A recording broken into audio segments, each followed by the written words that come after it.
Susan Gardner here for Municipal World. We're at the 2019 Spring Workshop for the Ontario Municipal Administrators Association in Niagara-on-the-Lake. Joining me in the Municipal World Media Center is Suzanne Craig, Integrity Commissioner. Welcome. Thank you. Good to be here.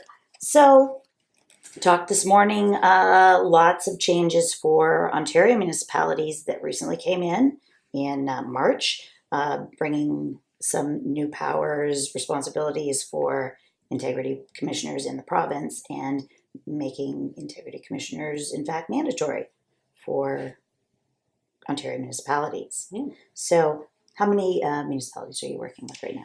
Well, currently I am working with about 8 municipalities. The biggest are the notable ones like the City of Vaughan, City of Barrie. I also am the appointed Integrity Commissioner for the Toronto District School Board, but I also think it's very important that I'm appointed to some of the so-called smaller municipalities like District of Muskoka, Gravenhurst, and Georgian Bay. These are interesting jobs that I do because the issues that face those jurisdictions, while it may be a smaller municipality, are as important and often as relevant to some of the judicial reviews that we receive. So since these new requirements have come in and greater access, obviously, for the public as well under municipal conflict of interest, have you seen any spike in terms of complaints?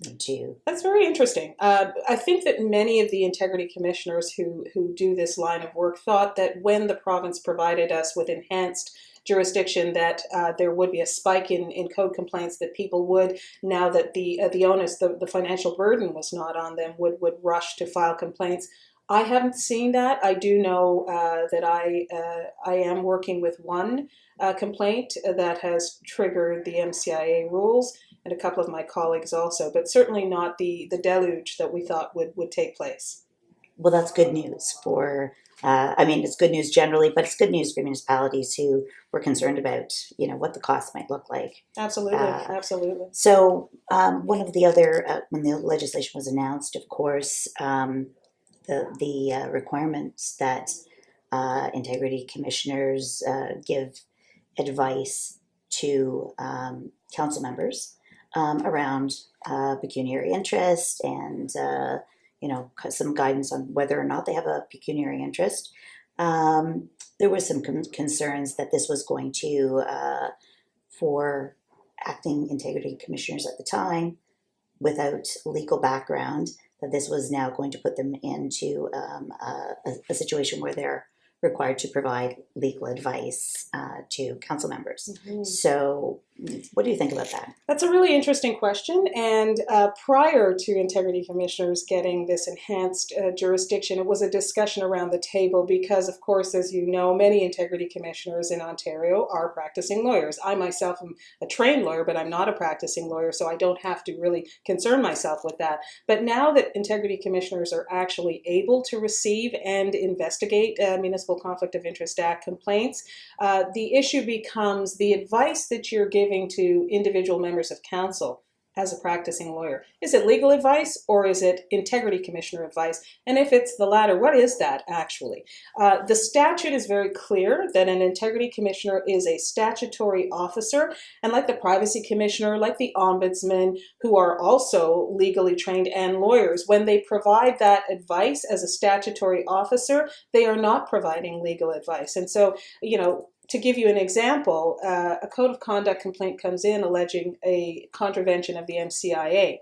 And so the member of council has previously asked the integrity commissioner for advice, and the integrity commissioner has given advice. Now there's a code complaint.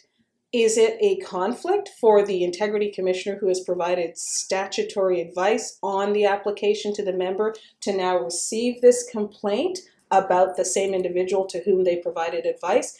If they gave legal advice under the standards of the Law Society of Upper Canada, there would be a conflict.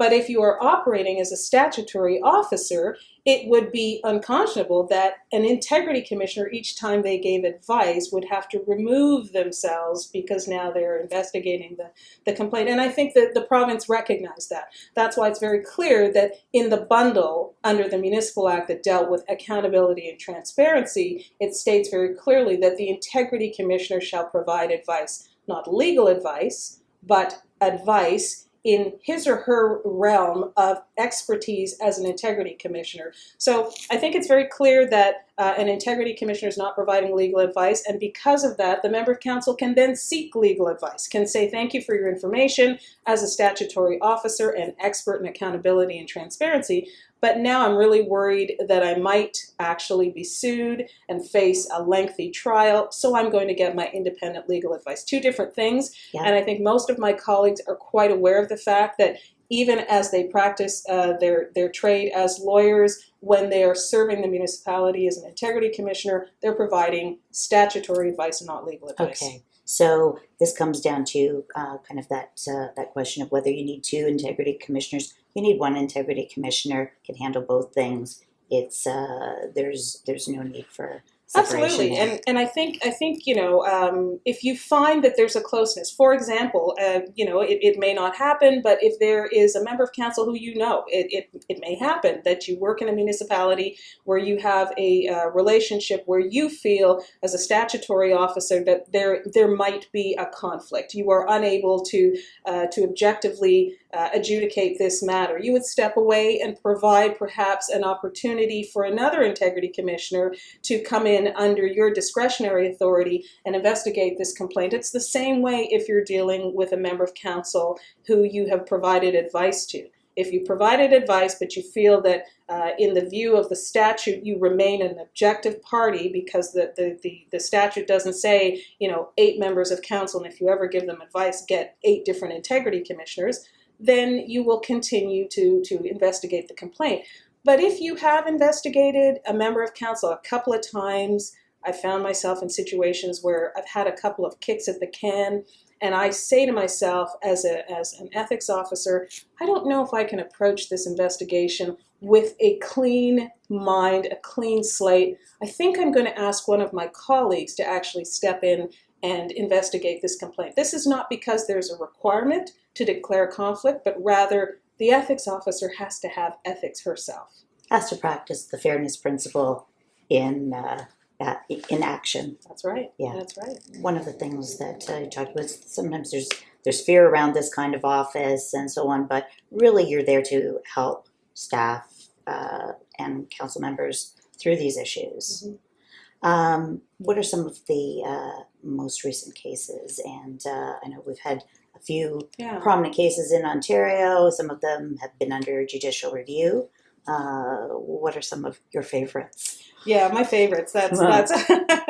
I think looking back, it was actually a wonderful opportunity to test what the powers of an integrity commissioner actually are. Working in the city of Vaughan in 2014, I had received a complaint against the former deputy mayor. It was an allegation of harassment, bullying, intimidating staff, and so there was a two-pronged investigation. One of an independent HR investigator and myself found that the member of council had in fact breached the code, and of course the member of council took it to court. Felt that I wasn't fair. I didn't tell him who said what.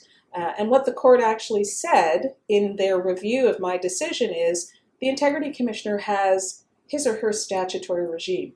The province said through the Municipal Act that municipalities may appoint integrity commissioners, and integrity commissioners may develop codes of conduct and apply those rules according to their home statute, which is the Municipal Act, the code, the procedure.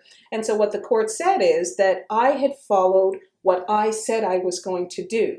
And in essence, if I say to you, this is what I'm going to do, pursuant to the Municipal Act, these are the individuals, not their names, but these are the individuals I spoke to, and they said this, then I have given you the fairness that is necessary for you to then defend yourself. And so this particular 2014 code investigation that was judicially reviewed said by the courts is integrity commissioners have an obligation to keep their information confidential, but provide sufficient information to the member of council for him or her to be able to defend themselves. And so the JR was struck down. It was found to be a fair process. The other one that's really important, and certainly not my favorite, it was a very taxing investigation, was at Witcher-Stouffville. And I think we all were very aware of what was going on, and it was played out in the media. And of course, the media itself called it the CSI wall, and it was very contentious and very difficult to investigate that complaint with the scrutiny of not only the local media, the national media, and beyond. But what happened was the process worked. And I think that's the important story. Codes of conduct work. The integrity commissioner regime works. And what I did was I found, based on the facts and with very forthcoming witnesses, that there was a breach of the code. The former mayor did breach the code. And when he didn't want to apologize, as was approved and decided on by the council, that in and of itself was a breach of the code. So the process continued to work. And at the end, when he was suspended, his pay was suspended for 6 months, and there were some remedial actions that were adopted by the town. The former mayor then went to court and said, I believe that this is actually a charter issue. I don't think, town, you can do that. And what the court said was, I'm not even going to talk about the integrity commissioner investigation because this isn't about that. I'm actually going to talk about what are the powers of a municipality. Can a municipality invoke their right to issue a bylaw as it relates to code of conduct for this? And this was, in the view of the court, so severe to the respondent, the former mayor, that it rose to the level of a penalty. And the court said, in the Municipal Act, there are 2 penalties. There's a reprimand and a suspension of pay. And the town, according to Justice Sutherland, had actually imposed a penalty but called it remedial action.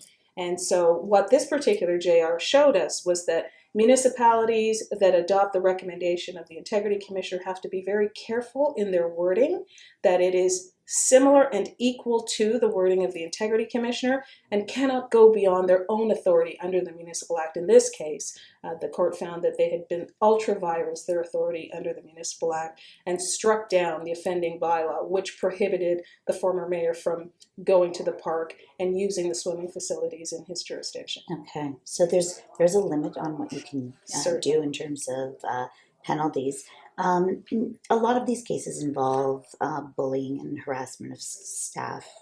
So is there an issue? Is there a fine line that integrity commissioners need to be aware of around what's code violation, and when are we stepping into human rights issues, and how do you walk that line?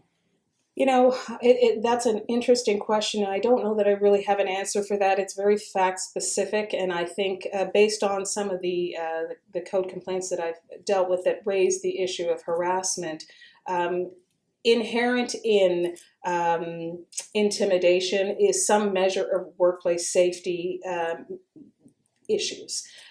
Human rights is a different story. When I was working on a case at the Toronto District School Board, there was an example of an individual who had actually denigrated an individual based on their sexual orientation. That is a human rights issue. That is a protected area under the Human Rights Code. And so I worked with the Human Rights Office of that organization to determine if the human rights policies of the organization had been breached, and if so, what was the process to allow that member to be able to defend themselves. Once that process, as related to human rights, was completed, I then looked at, is this also a code issue? And of course, the code says member of council is bound by all the code rules, and also must adhere to the Human Rights Code, the Criminal Code. And so while I didn't investigate the human rights element in the application of the Human Rights Code or the human rights policies to these actions, that manager found that the member had breached the human rights policies of the organization,